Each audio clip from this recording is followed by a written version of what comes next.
What is that game? Is that one you've circled on the calendar as a litmus test for you all? Yeah, man, they're the champs, and it's exciting because we took them to Game 7.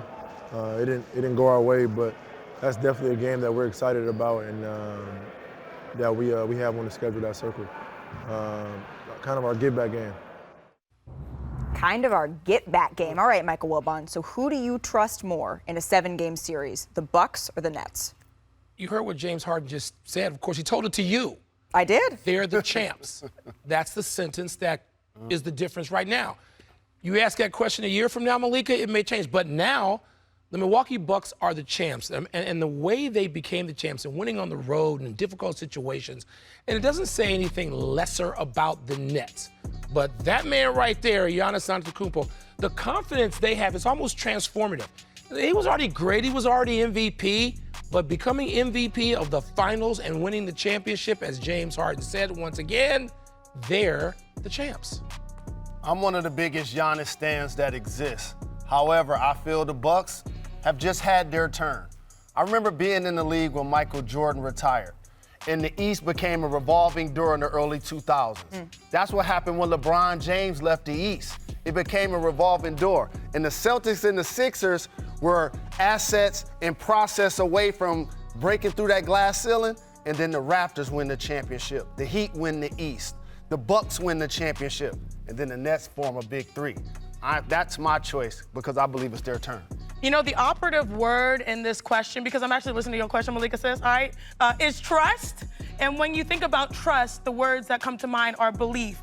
And this team has full belief, and my answer is the Milwaukee Bucks. They just won a championship, as Mr. Wilbon so astutely mentioned, you know, doing it the harder way. They lost games. They didn't finish number one in the East. They lost games, and that taught them how to win.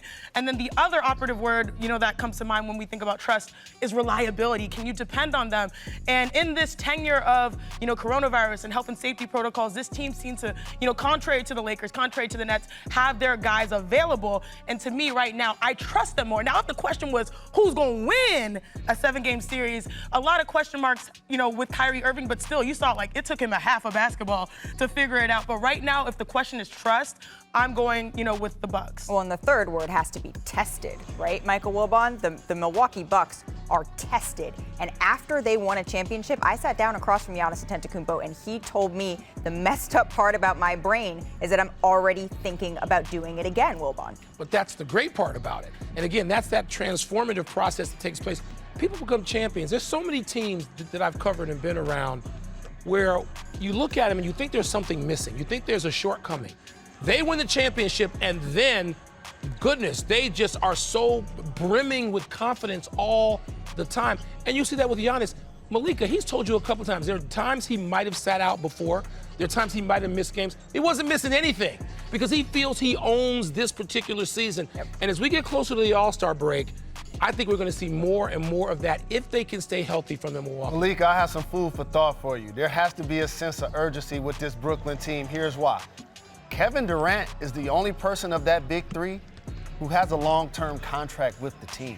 That's all locked up and signed. And James Harden, when I asked him about that at the beginning of the year, he said, you know, I've never tested going that far. Now, we do know, Jalen, I don't want to get crazy here. It makes monetary sense for James Harden to go back to Brooklyn if he also sees the winning there because he can make so much more money there, Chiney. But is the fit there, too? I think that's the big question. I didn't realize earlier when we were talking on SportsCenter that we had so many Mary J. Blige fans here. Mr. Yes, there's another one. My life, my life, my life. And I did my life. You know, no more drama in my life. That is the theme that the Brooklyn Nets need to be able to figure out. Now, you know, I loved what Kyrie Irving was able to do, and it seems like they embraced him. But the honesty is that if you're forecasting to next year, how much drama can a player like James Harden, who is dealing without a championship, if that's the potential, like how much drama can you weather versus making a move? Right, and before this game, Steve Nash said that while he is excited that Kyrie Irving is back part-time, of course they would love him as a full-time player, but for right now,